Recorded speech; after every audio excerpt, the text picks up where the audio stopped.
don't know me, my name is Laura Reckers, and I'm the team ambassador. And I'm excited to bring an amazing guest on tonight who has done incredible things in our New You Life business. We are in the time of exponential growth. I've never seen anything like this, and I absolutely wanted to be able to really get on here every single night and even do some recruiting calls during the day so you can hear from people that are on our team and in this company that are having some amazing success. We have an amazing product. We have an amazing opportunity. And it truly is attracting industry leaders from all over.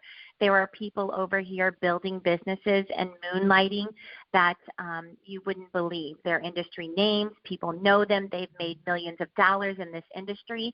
And, that says something. That means something. This truly is a time of growth like I've never seen before.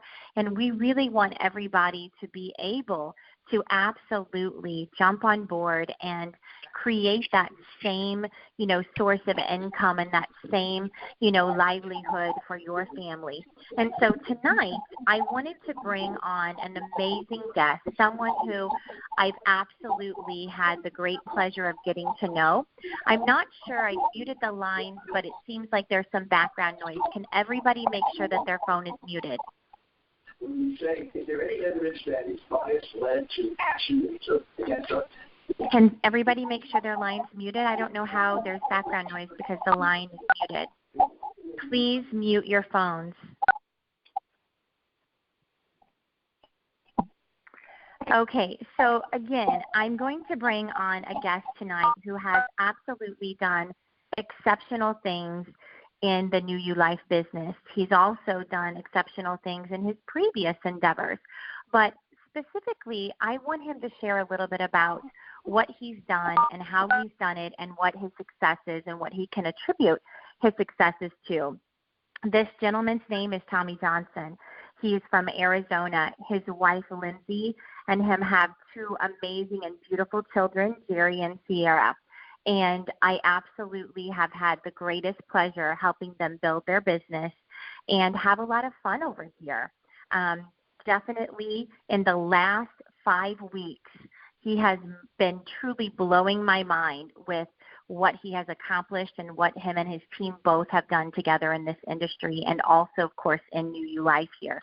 In 5 weeks, he absolutely has created a team of almost 500 people. Yes, you heard that right. In 5 weeks, 500 people in his downline. So without further ado, I would like you, Tommy, to press *6 if you can and come on the line. I believe I'm here. Awesome. Thank you so much. Welcome to the call. We're all excited to hear what you've done, how you've done it, and all of those wonderful things. So first and foremost, tell us a little bit about what your previous background was and how you even came into the industry known as network marketing. I appreciate it, Laura, and thanks for having me on the call tonight. Just to be clear, I'm having the time of my life building this business, and I'm doing it with my son as well. And so for the first time, and I'm thrilled. We were introduced to this industry the right way for the first time about almost 17 years ago now by my mom, actually. And, I was one of those people that thought that I was 30 and I knew everything, and I thought the network marketing wasn't a real business model, so I kind of teased a bit. And then after about 4 months of doing that, she started to bring in a check that was substantial, and I agreed to talk to her sponsor. And he set me straight. He said, broke people say it doesn't work, and the wealthiest people in the world, some of the most successful people, praise it. And maybe I needed to change who I was listening to. And so that's really how I was introduced to network marketing. And I thought you had to bug everybody and be pushy and obnoxious, and because I had friends that approached me that way, and it kind of turned me off of network marketing. So I thought that's how you had to do it. And he just said to me on the phone call, he said, well, are they set for life, those people that approached you that way? And I said, no, they're not. He said, then why would you think that that's how you do it? He said, you build this business with professionalism and with dignity. And that's the only way you build a big business. So we got into a company called Zengo and made our first $1 million with that company by the third year. And but it took almost a year to get to $1,000 a month. And that was largely due to the fact that I was uncoachable. And so, but we stayed there 14 more years, or 14 total years.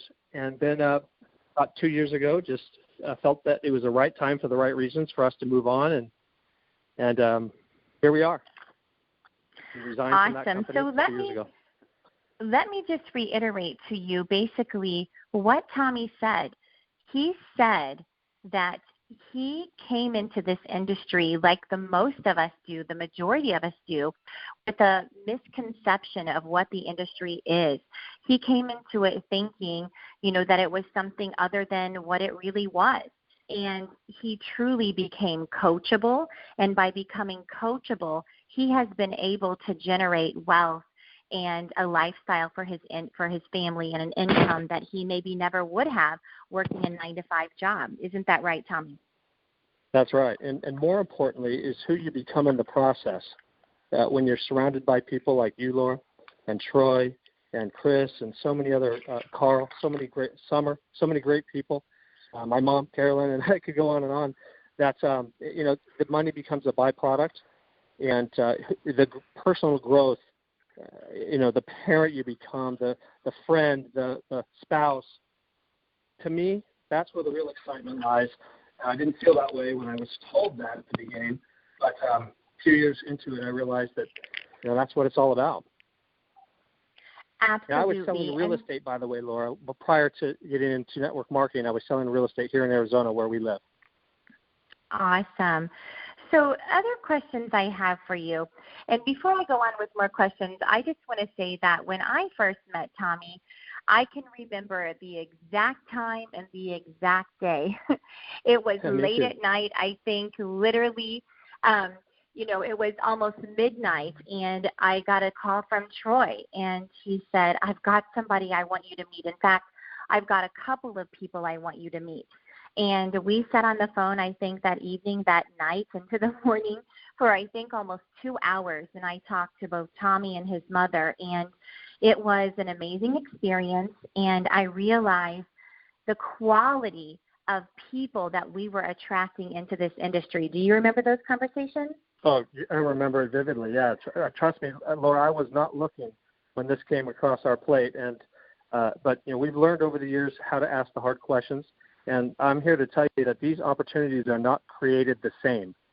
And yes, that phone call was very instrumental in my wife and Lindsay and I's decision, and my mom, Carolyn's decision to join this company. So we appreciate it. The harder we looked at it, the better it got. It got to the point where, how do we not do this? Absolutely. That's how I was 100%. So tell me, what did attract you into New You Life specifically? What were the key factors that you looked at in deciding that this was an opportunity in which you could not be a part of?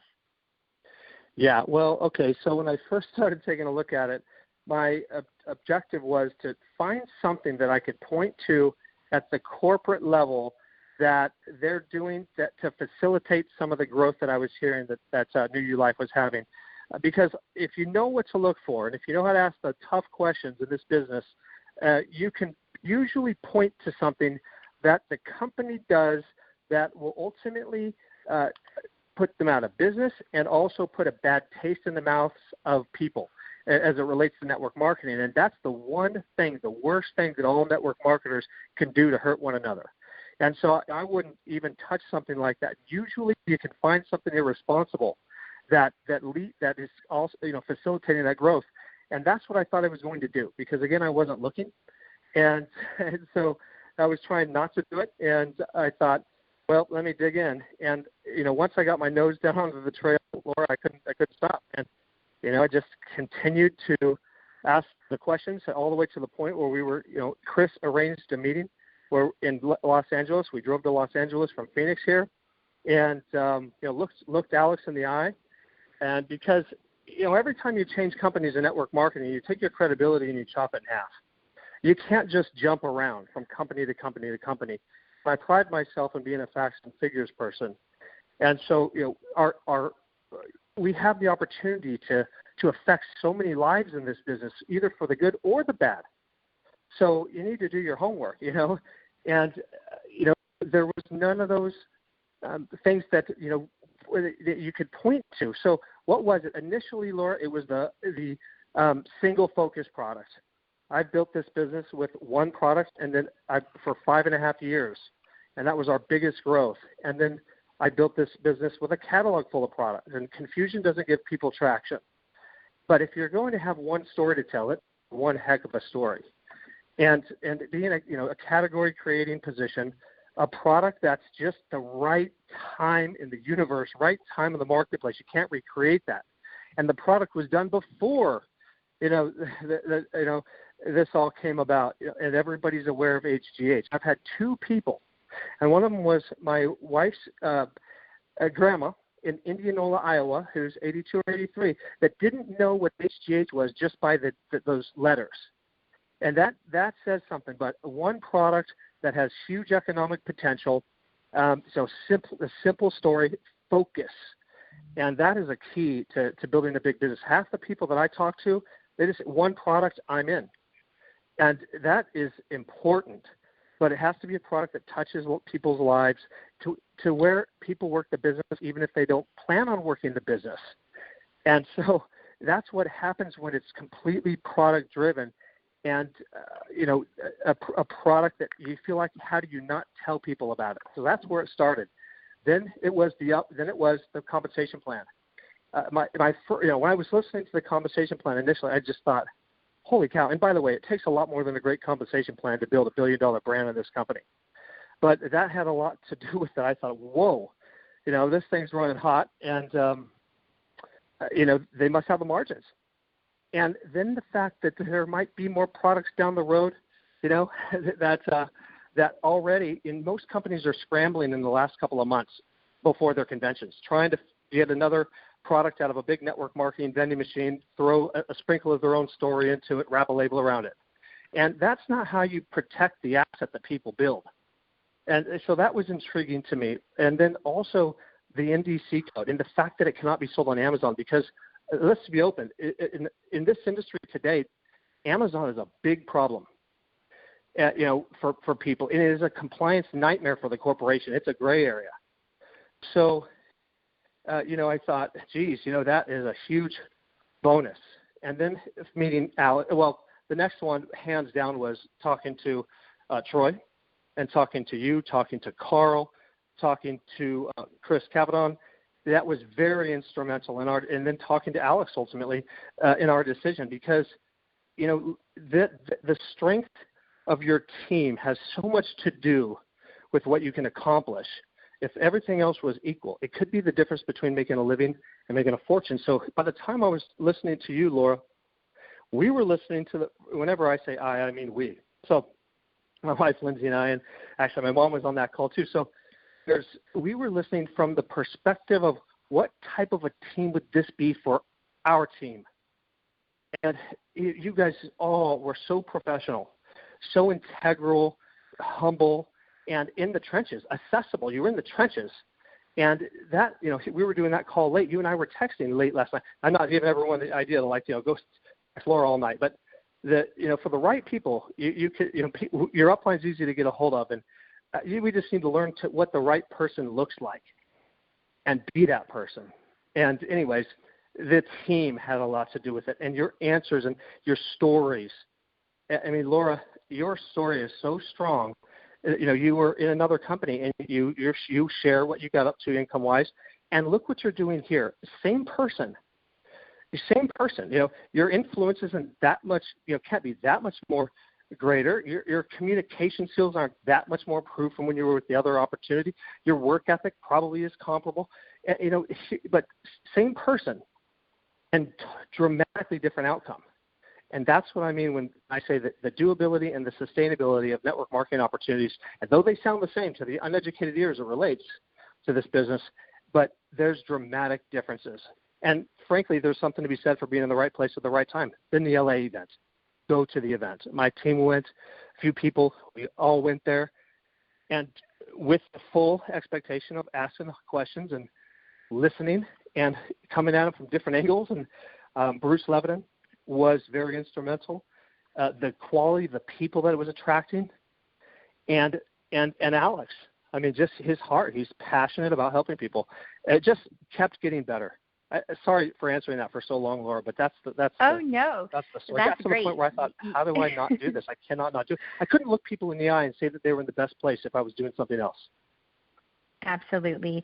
I loved all of your answers, and I, emulate the same things. And, you answered my next question in part, with what you just said. But I would love for you to share a little bit about what you truly think.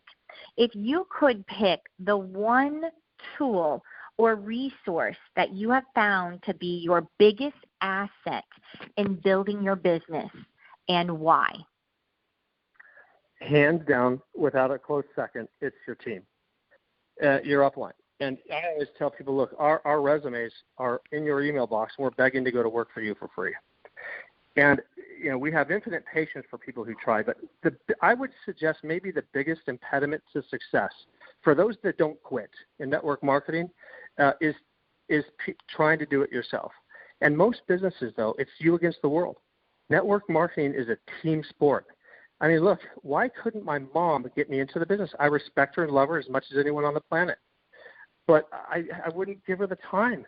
I just thought she got talked into something by some rich person, and it would blow over, 17 years ago. But the minute I talked to somebody who wasn't her, I was in. I mean, I was intrigued enough to go to an event, and I saw all the success stories, and I couldn't justify that they could do something that I couldn't do. And that's how everybody should feel. There is nothing that Laura can do that you can't do. There's nothing Troy Landwehr can do that everyone on this call can't do. It's just a matter of, do you believe that it's going to be a winner? Do you believe it's worth your time? And as little resistance as there is, if anyone puts just a little bit of consistent time into it and it's productive, people confuse activity with productivity. But if it's productive, they're going to see, they're going to get points on the board and just see this thing go. So your team is always the best. I tell my people, don't make a move for the first 60 to 90 days, without reaching out. And it's too costly to make your own mistakes. The economic potential of one person that comes into this, that joins your team, can completely change your life. You have to dot the I's and cross the T's. I use my upline constantly. I want my upline to be so busy doing the productive things to grow my group that they don't have time to work their other groups. And that's the magic. And people say, why my upline's not doing anything? And you just keep reaching up. You be a builder. You find the people. Take responsibility, search upline, find somebody. This company is full of leaders. I mean, amazing leaders. This is such a great opportunity but there's no close second. When I said I wasn't coachable for my first year in network marketing, that's because I was trying to do it myself. And as soon as I got out of my own way and started to edify and tell stories and then humanize them, that's why you have to go to Palm Beach, is because you have to go get the stories and arm yourselves with a dozen great product stories in one pocket, a dozen great business stories in the other, and learn to tell the right stories to the right person, and then make them a reality and watch what happens. Joe Montana is one of the greatest quarterbacks in history, but his son had a quarterback coach all through high school and before. Why in the world would he need a quarterback coach? Because it's his dad. And what does his dad know about football? And that's just the way network marketing is. To try to figure it out. I would be willing to bet that almost everyone on this call came into the business the same way. They talked to somebody who wasn't their friend by them introducing them to them, or listening to a conference call, getting on a three-way call, and then they were interested. I don't know why it's that way, but like Jim Rohn says, why does the sun come up in the east? I don't know, but I'm not going to spend much time on it. Just figure it out right away and leverage your team. Awesome. Thank you so very much, Tommy. You have given us some great insight. Your success has been absolutely amazing. In addition to that, the team that you're building with the leadership that you're building is also very incredible. And I just want to basically recap the things that you've said. Basically, Tommy came into the, business, and at first he, had a misconception on really what relationship or network marketing truly was. And, when he got into it, he saw the potential and then, walked in his potential of what he could really create, by joining this industry. And, I will emulate this, you guys. I have a practice, and, I still do the 9 to 5 or 10 to 7 or whatever the hours are, that I do work. And let me tell you, I've never created the kind of wealth that I know that can be created here. And I think Tommy would absolutely agree with that. The greatest thing, too, that Tommy said is he had to learn how to be coachable. He really had to be the student before he could become the teacher. He had to learn before he could go out and teach others to do, what would create wealth and success for them. And, he's over here doing that in a big way. In addition to that, his decision to join was based upon basically success leaves clues. Our company has one product. It has an FDA registration. Literally, it has a national drug code number. We have amazing leadership. There's integrity. All of those things were important to him. Timing and compensation was second to all of these things. Not only that, but the decision and, the fact that we do not sell and cannot sell this product on Amazon, puts us in a whole nother category, because you and I and everybody on this phone know that you can find almost anything on Amazon. Again, the strength of the team and the stories of the team were very important to him. But at the end of the day, he attributes his success to utilizing the resources and the tools as three-way calls and upline resources to help not just him, but him and his team build and continue to build an amazing team. The growth that he has created here has made everyone in the company watch what's going on. So I commend you for your success. I commend you for your amazing leadership, Tommy, and absolutely thank you so much for coming on board and being our guest speaker tonight. Continue to go out and do amazing things. Thank all of you for joining the call. God bless each of you, and good night.